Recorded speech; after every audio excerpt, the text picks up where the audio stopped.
بسم اللہ الرحمن الرحیم۔ السلام علیکم۔ ابرار رشید آپ کی خدمت میں ایک مرتبہ پھر UAE نیوز چینل کے پلیٹ فارم سے حاضر ہے اور ایک انتہائی معلوماتی اور دلچسپ ویڈیو کے ساتھ آپ کی خدمت میں حاضر ہوا ہوں۔ لیکن اس سے پہلے آپ سے تمام لوگوں سے میری درخواست ہے کہ ایک نیا چینل ہے پاکستان زندہ باد کے نام سے، اس کا لنک ڈسکرپشن باکس میں ہے۔ آپ نے اس لنک کو کلک کرنا ہے، آپ نے اس کو سبسکرائب کرنا ہے، لائک کرنا ہے اور اس کی ویڈیوز بھی دیکھنی ہے، صرف سبسکرائب نہیں کرنا۔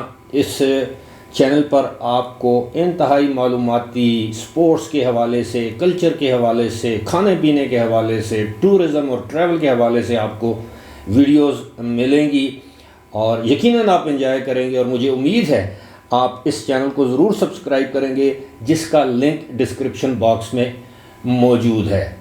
اب میں آتا ہوں اپنے اصل موضوع کی جانب۔ بہت سے دنوں سے بہت سے لوگ دبئی کے حوالے سے سوالات پوچھتے ہیں کہ وہاں پر شفٹ ہوا جائے تو کیسا رہے گا۔ میں دبئی کے حوالے سے تھم نیل پر آپ نے دیکھا ہوگا کہ چند حقائق آپ کے سامنے رکھوں گا۔ انگریزی میں اسے کہتے ہیں کہ متھ اینڈ ریالٹی، یعنی دبئی کے بارے میں عام تاثر کیا ہے اور حقیقت کیا ہے دبئی کی۔ بہت سے لوگوں کے لیے دبئی ایک شہر ہے، بہت سے لوگوں کے لیے دبئی ایک ملک ہے، بہت سے لوگ یہ سمجھتے ہیں کہ یہ ایک ریاست ہے، اور میں آپ کو یہ بتاؤں کہ بنیادی طور پر دبئی ایک شہر بھی ہے، ایک امارات ہے، ایک ریاست ہے، لیکن ایک بڑے ملک کا حصہ ہے۔ جو لوگ UAE سے واقف ہیں وہ اس بات کو اچھی طرح جانتے ہیں۔ اب یہ سوال کہ کیا دبئی دنیا کا امیر ترین شہر یا خطہ یا ریاست ہے؟ میں ریاست اس لیے کہہ رہا ہوں کہ بہت سے لوگ سمجھتے ہیں نا کہ جس طرح آپ پروونس کہہ لیں، ریاست کہہ لیں، جس طرح انڈیا میں ریاست ہے، پاکستان میں پروونسز کہتے ہیں، شہر بھی ہے۔ اب دبئی کی صورتحال یہ ہے کہ دبئی کے مقابلے میں ابو ظبی دبئی سے آپ یہ سمجھ لیجئے کہ کوئی 100 گنا نہیں تو 50 گنا زیادہ امیر ہے۔ دبئی کے جو تیل کے ذخائر ہیں وہ اب ان کے GDP کا تقریباً 2% رہ گئے ہیں، اور یہی وجہ ہے کہ وہاں پر آپ دیکھتے ہیں پیٹرول کی پرائسز۔ اور دوسری بات یہ ہے کہ اب دبئی آئل ایکسپورٹ پر اتنا انحصار نہیں کرتا۔ اس کے باوجود ہم سمجھتے ہیں کہ دبئی ایک امیر ترین شہر یا علاقہ ہے، ایسا بھی نہیں ہے۔ دبئی میں جو بھی آمدن ہے وہ اپنی مختلف چیزوں کو ایکسپورٹ کرتے ہیں۔ وہاں پر ٹورزم ہے، تجارت ہے، ریئل اسٹیٹ ہے یعنی پراپرٹی کا بزنس ہے، بینکنگ سیکٹر ہے، انٹرٹینمنٹ ہے، مختلف ایونٹس ہوتے رہتے ہیں جس سے وہ یہ کمائی کرتے ہیں۔ اس سال کے وسط تک بھی دبئی کی جو ایکسپورٹس تھیں وہ تقریباً 1.5 ٹریلین، 1.5 خرب آپ یہ سمجھ لیجئے کہ درہم، جو کہ نان آئل بیس تھیں، یعنی تیل کے علاوہ جو انہوں نے برآمدات کی تھی۔ علاوہ ازیں دبئی ایک مقروض شہر بھی ہے، مقروض علاقہ بھی ہے کہ وہاں پر جتنی بھی ریئل اسٹیٹ میں آپ ڈیولپمنٹ دیکھتے ہیں، یہ جو بڑی بڑی عالی شان بلڈنگز بنتی ہیں وہ بینکوں سے قرضہ لیا جاتا ہے، مختلف کمپنیوں سے قرضہ لیا جاتا ہے، اور یہی وجہ ہے کہ وہ ہم لوگوں کے لیے زیادہ پرکشش ہے کہ وہاں پر کچھ نہ کچھ ہو رہا ہوتا ہے جس کی وجہ سے جابز کریٹ ہوتی ہیں، ملازمتیں یا نوکریاں نکلتی ہیں۔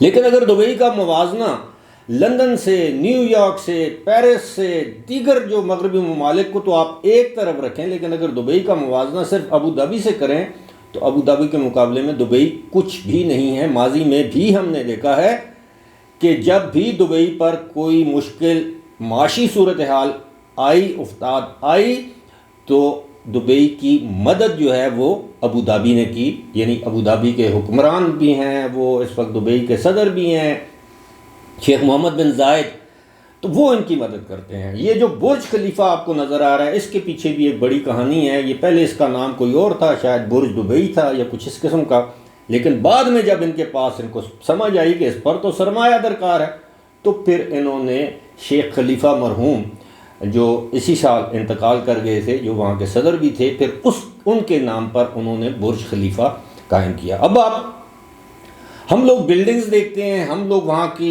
لش پش دیکھتے ہیں تو ہم کہتے ہیں جی دبئی بڑا امیر ہے۔ بنیادی طور پر میں نے آپ کو بتا دیا ہے کہ وہاں پر آپ، ہاں ایک اور چیز، دبئی میں بہت سارا جو سرمایہ ہے وہ دنیا کے مختلف ممالک سے لا کر وہاں پر سرمایہ کاری کی گئی ہے۔ یعنی یہ جو آپ کو عمارتیں نظر آتی ہیں، ہوٹلز نظر آتے ہیں، اور جو مختلف آپ کو چیزیں نظر آتی ہیں، اور میں یہ بھی کہنے میں مجھے کوئی آر نہیں ہے کہ یہ دنیا جہان سے اکٹھا کیا گیا کالا دھن ہے، جسے ہم بلیک منی کہتے ہیں، حرام کا پیسہ کہتے ہیں، جو بھی آپ، یعنی جائز ذرائع سے یہ پیسہ نہیں کمایا گیا۔ اس پیسے کو یہاں پر انویسٹ کیا گیا۔ اس وقت قوانین اتنے سخت نہیں تھے، عالمی قوانین جو منی لانڈرنگ کے حوالے سے اب سخت ہیں، اور یہ بھی میں اپنی متعدد ویڈیوز میں ذکر کر چکا ہوں کہ دبئی کی وجہ سے، میں شارجہ ابوظہبی کی بات نہیں کر رہا، میں دبئی کی وجہ سے اس وقت یو اے ای کو فیٹف کی گرے لسٹ میں رکھا گیا ہے کہ وہاں پر دنیا جہاں سے حرام کا پیسہ آتا ہے، ڈرگ منی، یہ جو جتنے بھی آپ سمجھتے ہیں حرام کا پیسہ کیسے کمایا جاتا ہے، یعنی جائز پیسہ نہیں ہوتا، ناجائز ذرائع سے حاصل کیا گیا کمایا گیا پیسہ وہاں پر انویسٹ کیا جاتا تھا۔ اب انٹرنیشنل کمیونٹی نے اس پر سختی کی ہے، یہی وجہ ہے کہ وہ اب گرے لسٹ میں ہے۔ جس طرح پاکستان گرے لسٹ میں تھا، اب وہ وائٹ لسٹ میں آ گیا۔ یو اے ای ابھی تک گرے لسٹ میں ہے جب تک وہ منی لانڈرنگ کے حوالے سے اپنے قوانین کو تبدیل نہیں کرتے۔ تو یہ جو میں بتا رہا تھا کہ وہاں پر ایک تو یہ ہے کہ ہم جتنے بھی ساؤتھ ایشین لوگ ہیں، جن میں پاکستانی ہیں، انڈینز ہیں، بنگلہ دیشی، سری لنکن، افغانی، یہ جتنے بھی یا دیگر جو غریب عرب دنیا میں غریب ممالک بھی ہیں نا، جس طرح یہ جو سیریا ہو گیا، اور افریقہ میں آپ سوڈانی، یا مختلف جو غریب لوگ ہیں وہ وہاں پر ملازمت کے لیے اس لیے آتے ہیں۔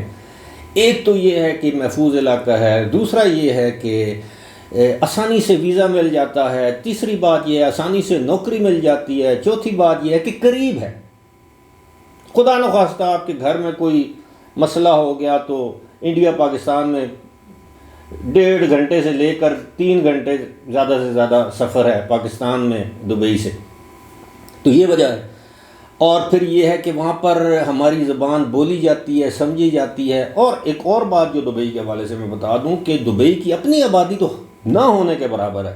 یہاں تک کہا جا رہا ہے کہ جو دبئی کی جو سرمایہ ہے، جو ان کے پاس پیسہ ہے، جو بھی ہے، اگر وہ سارے اپنے شہریوں پر تقسیم کر دیں تو وہ تمام کے تمام شہریوں کا شمار دنیا کے امیر ترین لوگوں میں ہونا شروع ہو جائے، اتنی کم آبادی ہے۔ لیکن ان کی ڈیولپمنٹ میں، ان کی ترقی میں ہم لوگوں نے کردار ادا کیا ہے۔ ہم لوگوں سے مراد ہم جو ساؤتھ ایشین سے، چھوٹے موٹے کام تو ہم ہی لوگ کرتے ہیں۔ اور اس حوالے سے یہ میں بتانا آپ کے لیے ضروری سمجھتا ہوں کہ اب دنیا میں اور بھی بہت سے ایسے شہر ممالک ہیں جو کہ دبئی سے زیادہ پرکشش مراعات دیتے ہیں۔ اور سب سے امپورٹنٹ بات یہ ہے کہ دبئی ایک ٹیکس فری کنٹری ہے، وہاں پر آپ کی آمدن پر انکم ٹیکس نہیں ہے، باقی ٹیکسز اب آہستہ آہستہ متعارف کروائے جا رہے ہیں۔ امید ہے آپ کو یہ ویڈیو ضرور پسند آئی ہوگی۔ فی الحال مجھے دیجیے اجازت، خدا حافظ۔